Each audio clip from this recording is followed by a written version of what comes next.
আপনি কি কখনো এমন একজন মানুষের কথা ভেবেছেন যে সারাদিন পরিশ্রম করে কিন্তু রাতে ঘরে ফিরে নিজের সন্তানের মুখের দিকে তাকিয়ে শুধু নীরবে চোখের পানি ফেলে, যে নিজের কষ্ট কাউকে বলতে পারে না, শুধু আল্লাহর কাছে মাথা নত করে ফিসফিস করে বলে, হে আল্লাহ, তুমি ছাড়া তো আমার আর কেউ নেই।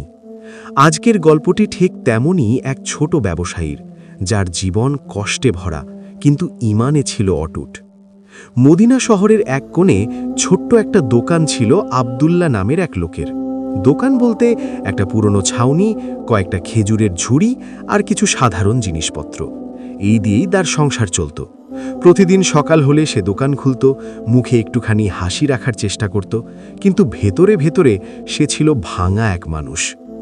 আব্দুল্লাহর পরিবারে ছিল তার বৃদ্ধ মা, অসুস্থ স্ত্রী আর দুইটি ছোট সন্তান। তার স্ত্রী প্রায়ই অসুস্থ হয়ে পড়ত, আর ওষুধ কেনার মতো সামর্থ্য তার সবসময় থাকত না।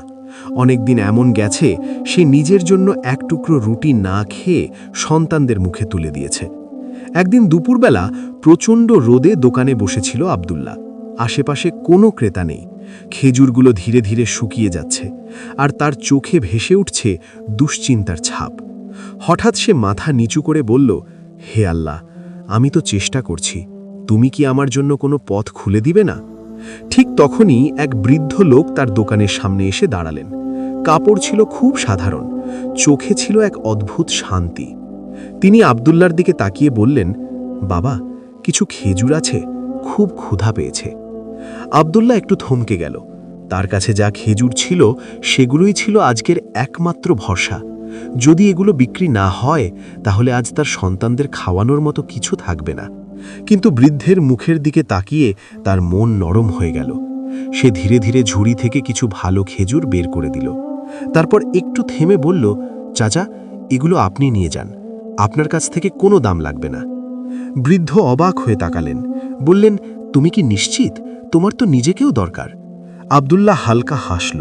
সেই হাসির পেছনে লুকানো ছিল অজস্র কষ্ট। সে বলল, আল্লাহ আছেন, তিনি দেখছেন। বৃদ্ধ খেজুরগুলো নিয়ে ধীরে ধীরে চলে গেলেন, আর আব্দুল্লাহ একা বসে রইল তার দোকানে, খালি ঝুড়ির দিকে তাকিয়ে। তার চোখে পানি চলে এলো, কিন্তু সে সেই পানি মুছে ফেলল, যেন কেউ না দেখে। সন্ধ্যা নামতে শুরু করল। আকাশে লাল আভা ছড়িয়ে পড়ছে। দোকানে আজ আর কোনো ক্রেতা আসেনি। আব্দুল্লাহ বুঝতে পারল, আজ ঘরে ফিরে তার সন্তানের মুখে কিছুই তুলে দিতে পারবে না। ধীরে ধীরে দোকান গুটিয়ে সে বাড়ির পথে হাঁটতে লাগল।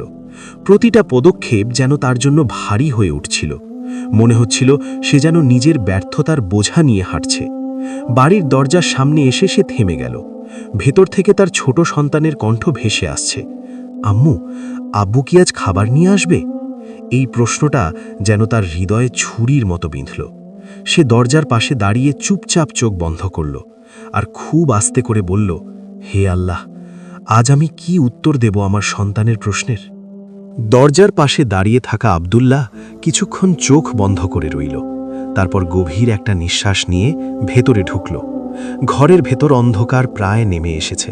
তার ছোট ছেলে দৌড়ে এসে তার হাত ধরল। আব্বু, খাবার এনেছ? এই প্রশ্ন শুনে আব্দুল্লাহর বুকটা হু হু করে উঠল, কিন্তু সে কিছু বলতে পারল না।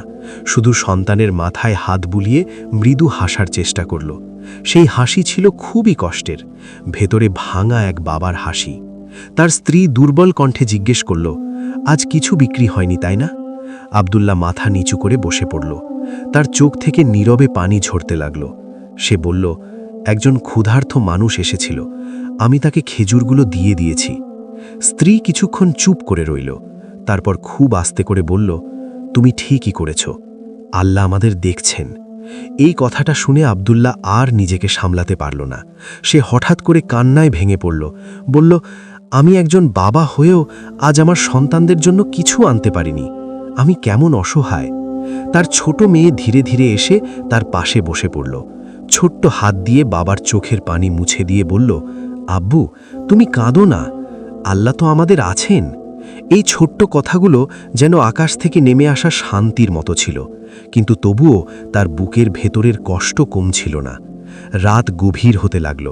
ঘরে কোনো খাবার নেই, সবাই ক্ষুধার্ত, কিন্তু কেউ অভিযোগ করছে না। শুধু নীরবতা আর মাঝে মাঝে চাপা কান্নার শব্দ। হঠাৎ দরজায় কড়া নাড়ার শব্দ হলো। আব্দুল্লাহ অবাক হয়ে দরজা খুলল। বাইরে দাঁড়িয়ে আছে সেই বৃদ্ধ লোক যার হাতে সে দুপুরে খেজুর দিয়েছিল। কিন্তু এবার তিনি একা নন, তার সঙ্গে আরও দুজন লোক, আর তাদের হাতে বড় বড় খাবারের ঝুড়ি। আব্দুল্লাহ হতভম্ব হয়ে গেল, কিছুই বুঝতে পারছে না।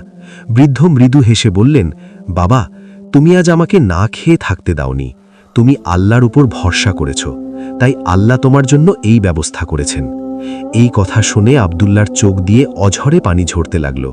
বৃদ্ধ আরও বললেন, আমি শুধু একজন সাধারণ মানুষ নই, আমি এই এলাকার একজন ব্যবসায়ী। আমি দেখতে চেয়েছিলাম এই কঠিন সময়েও কে আল্লাহর উপর ভরসা রাখে, আর তুমি সেই পরীক্ষায় উত্তীর্ণ হয়েছ। তারপর তারা ঘরের ভেতর খাবারগুলো রেখে চলে গেল। আব্দুল্লাহ দরজার সামনে দাঁড়িয়ে রইল, তার চোখের পানি থামছে না। সে আকাশের দিকে তাকিয়ে কাঁপা কণ্ঠে বলল, হে আল্লাহ, আমি তো শুধু তোমার উপর ভরসা করেছিলাম, আর তুমি আমাকে এত বড় প্রতিদান দিলে। তার সন্তানরা খুশিতে খাবারগুলোর দিকে ছুটে গেল। তার স্ত্রী চোখ মুছতে মুছতে আল্লাহর শুকরিয়া আদায় করল। আর আব্দুল্লাহ, সে সিজদায় পড়ে গেল। তার কান্না থামছিল না, কিন্তু সেই কান্নার ভেতরে ছিল কষ্টের সঙ্গে মিশে থাকা এক গভীর শান্তি। সে কাঁপা কণ্ঠে বলতে লাগল, হে আল্লাহ, তুমি কাউকে একা রাখো না। যে তোমার ওপর ভরসা করে, তুমি তার জন্য এমন পথ খুলে দাও যা সে কল্পনাও করতে পারে না। আজ আমি বুঝলাম, রিজিক মানুষের হাতে নয়, তোমার হাতে। আর তুমি যখন দাও, তখন সব কষ্ট ভুলে যায়। ঘরের ভেতর তখন শুধু কান্নার শব্দ, কিন্তু সেই কান্না আর দুঃখের ছিল না। সেই কান্না ছিল আল্লাহর প্রতি ভালোবাসার, কৃতজ্ঞতার আর অটুট বিশ্বাসের।